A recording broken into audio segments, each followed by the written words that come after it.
जी students, तो अभी हम कर रहे थे अपने चैप्टर हीट की डेरिवेशंस जो कि थर्मल एक्सपेंशन से मुतालिक थी। इसमें हमने दो की, एक हमने लीनियर थर्मल एक्सपेंशन की और एक हमने वॉल्यूमेट्रिक थर्मल एक्सपेंशन की। लीनियर थर्मल एक्सपेंशन जो कि बराबर थी alpha L1 plus delta T के, और यहाँ पे हमने आपको बता दिया था कि किस वेरिएबल का से क्या मुराद है, और इसको हमने यहाँ पर दो तरीक़े से जो है वो कर लिया था ड्राइव। इसके बाद जो सेकंड हमारे पास था वॉल्यूमेट्रिक थर्मल एक्सपेंशन, इसके अंदर delta V is equals to beta V delta T, इसको हमने कर लिया था। अब सवाल ये पैदा होता है कि ये बीटा ख़ुद क्या है। बीटा एक कांस्टेंट है, जैसे कि हम यहाँ पे बता चुके हैं, कांस्टेंट की जगह पे इस वेरिएबल को हमने पुट किया है। ये कांस्टेंट है बीटा, और ये डिपेंड करता है नेचर ऑफ मटीरियल के। जैसे कि आपको पता है कि हमारे पास मेटल में हर एक में अलग अलग सलाहियत होती है कि वो कितना फैलेगा। जैसे कि सिल्वर में और आयरन में फ़र्क है, आयरन हार्ड मेटल है एज़ कम्पेयर टू सिल्वर। तो ये बीटा डिपेंड करता है नेचर ऑफ मटेरियल पे कि इसका मटेरियल क्या है, उस हिसाब से ये डिपेंड करता है वॉल्यूम एक्सपेंशन में। अब हमारे पास जो इसका नेक्स्ट स्टेप है वो जो कि नॉर्मली आता है और इम्पॉर्टेंट भी है, और इस दफ़ा की 9 की बुक में इसको प्रूफ करके नहीं बताया, सिर्फ हमें इसमें फार्मूला दिया हुआ है, लेकिन ये प्रूफ करना आना चाहिए आप लोगों को। और वो कुछ इस तरह से है कि beta is equals to 3 alpha. Main अब आपको ये प्रूफ करना है, ठीक है। Show that beta is equals to 3 alpha, इस तरह करके आ सकता है, प्रूव करके आ सकता है, शो दैट करके आ सकता है, दोनों एक ही बातें हैं, ठीक है। प्रूव या show that beta is equals to 3 alpha, इस तरह से आ सकता है। अब हमने बीटा भी मालूम कर लिया है और अल्फ़ा भी मालूम कर लिया है, तो दोबारा हम चलते हैं अपने लेंथ, ब्रेड्थ और थिकनेस, जो कि हमारे वॉल्यूम से रिलेट हैं।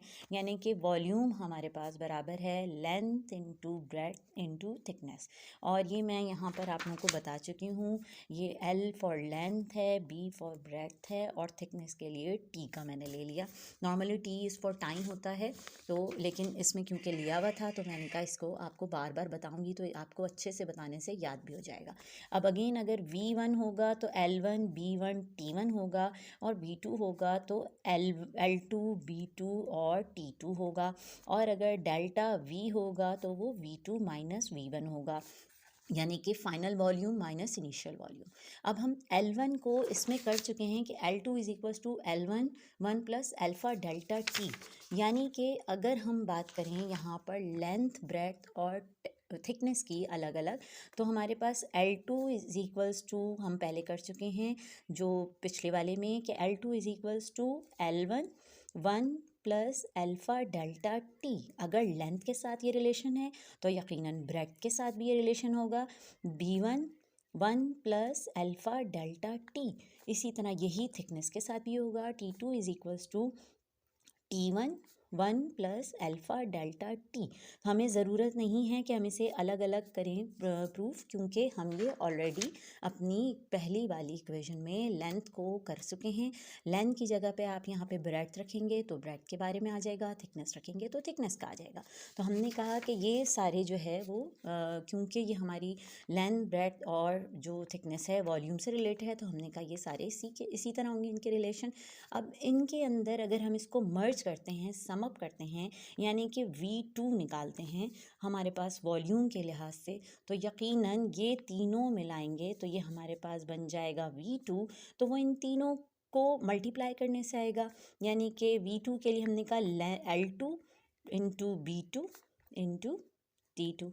अब L2 की वैल्यू ये रही, B2 की वैल्यू ये रही, और T2 की वैल्यू ये रही। इनको हम लिख लेंगे अब यहाँ, यानी कि ये थी L2 की वैल्यू थी, by putting the given values from above we get L1 1 plus alpha delta T into B1 और 1 plus alpha delta T into T1 1 plus alpha delta T. ये हमने तीनों को इसमें पुट कर लिया। जब ये तीनों इसमें पुट हो गए तो अब हमारे पास यकीनन क्या आया, V2। अब हमारे पास ये कुछ इस तरह से आ गया कि L1 B1 और T1, ये तीन चीज़ें सिर्फ अलग थी, इन्हें हमने एक तरफ लिख दिया, और ये जो हमारे पास तीनों ब्रैकेट्स थे इसको हमने पावर की सूरत में लिख दिया। जैसा कि आप अमूमन करते हैं ना जैसे कि आप अमूमन करते हैं, जैसे कि ए मल्टीप्लाई, यहाँ अगर हम रफ वर्क में आपको करके बताएं तो ए मल्टीप्लाई ए जब होता है तो हम इसे ए की पावर 3 ए क्यूब लेते हैं। बिल्कुल इसी तरह यहाँ पे ये तीनों ब्रैकेट सेम हैं और ये आपस में मल्टीप्लाई हो रहे हैं, तो ये भी ब्रैकेट की पावर क्यूब बन के आ जाएगी। अब हमें अगेन ये पता है कि ये L1 B1 T1 किसके बराबर थे, हमने शुरू में बता दिया था ये V1 के बराबर थे। तो हमने इन तीनों को अगर हम V1 लिख दें तो गलत तो नहीं है, सेम ही बात है, ये मज़ीद से मट गया। और ये जो हमारे पास अगर क्यूब का पावर है, आपको याद होगा कि इसमें इस तरह का फिर अगेन वही फ़िज़िक्स और मैथ का चोली दामन का साथ है। आप मैथ्स अच्छी करेंगे तो आपकी फ़िज़िक्स खुद ब खुद, आपकी सारी डेरिवेशंस और आपके फ़िज़िक्स के न्यूमेरिकल्स करने में बहुत आसानी होगी। तो अगर अब हम इसके अंदर, आपको याद हो, यहाँ पे भी मैं एक रेफरेंस यहीं पर डाल देते हैं, जो हम 3 डॉट करके डाल रहे होते हैं रेफरेंस। यहाँ हमारे पास a + b के होल क्यूब का फार्मूला अप्लाई होगा। a + b का फार्मूला जो हम खोलते थे, अगर आपको याद हो तो, और याद तो करना ही पड़ेगा क्योंकि ये 9th में भी काम आएगा, 10th में भी काम आएगा। तो ये बराबर होता है a³ + b³ के और +3ab a + b के, ठीक है। या अगर हम ये कहें कि ये अगर पूरा खोल के लिखते हैं हम, तो a³ + 3 के साथ एक दफ़ा a का स्क्वायर b, फिर 3 के साथ a अकेला और b का स्क्वायर, और फिर b³। ये दोनों ही बातें एक जैसी हैं और ये दोनों ही बातें सही हैं। आप चाहें जिसमें भी लिखें और जिसके तरीके से इसे अंदर इस हिसाब से आप इसको मैनेज कर लें। चलिए जनाब, ज़्यादातर बच्चे क्योंकि इसको करते हैं तो हम इसी को ले लेते हैं। अब V2 के अंदर V1 तो अपनी जगह मौजूद है, 1 जो है वो हमारा हो गया A, और अल्फ़ा डेल्टा T ये हो गया हमारे पास B। तो A का क्यूब, 1 का क्यूब तो 1 ही आएगा, तो 1 का क्यूब तो 1 ही आ गया। फिर 3 के साथ A की जगह 1 का स्क्वायर और B हमारे पास है डेल्टा T। 1 का स्क्वायर 1 ही आता है, तो वो 3 जब उसमें प्लस मल्टीप्लाई करेंगे 1 से तो 3 ही बन जाएगा। तो ये 3 अपनी जगह आ गया 1 के स्क्वायर के साथ, और फिर इसके बाद आपने अल्फ़ा का स्क्वायर और डेल्टा T, ठीक है। तो ये हमारे पास आ गया अल्फ़ा स्क्वायर, 3 अल्फ़ा स्क्वायर और डेल्टा T, अल्फ़ा और डेल्टा T का स्क्वायर। फिर दूसरा हमने लिया तो उसके अंदर हमारे पास 1 अकेला और b का स्क्वायर है, यानी अल्फ़ा डेल्टा T का स्क्वायर है, तो 3 अल्फ़ा डेल्टा T का स्क्वायर। और तीसरी चीज़ हमारे पास b का क्यूब है, यानी कि हमारे पास यहाँ पे मैं इस पे भी स्क्वायर लगा दूँ, वरना बच्चे कहेंगे अल्फ़ा पे और डेल्टा T पे अलग अलग नहीं लगाया, मैंने लगा दिया ताकि आपको परेशानी ना हो। यहाँ पे हमारे पास 1 का स्क्वायर था और इन पे स्क्वायर नहीं था, और यहाँ पे 1 पे स्क्वायर नहीं था और इन पे स्क्वायर था, और यहाँ पे इसके साथ अल्फ़ा पे भी क्यूब हो गया और डेल्टा T पे भी क्यूब हो गया। इसको रफ वर्क को मैं लाइन से अलग कर देती हूँ, ठीक है। अब थोड़ा सा मैसी हो गया है, लेकिन इंशाल्लाह ताला स्टेप बाय स्टेप कराया है तो समझ में आ रहा होगा आपको। अब ये आ गया V2। यहाँ पे हम देखते हैं, अगर आपको मैं ये कहूँ कि फॉर एग्ज़ाम्पल 0.1 को आप इसका क्यूब निकालिए, तो यकीनन आप 0.1 मल्टीप्लाई 0.1 मल्टीप्लाई 0.1 जब आप करेंगे तो आपके पास डेसिमल 3 स्पेस के हिसाब से आपके पास 0.001 आ रहा होगा।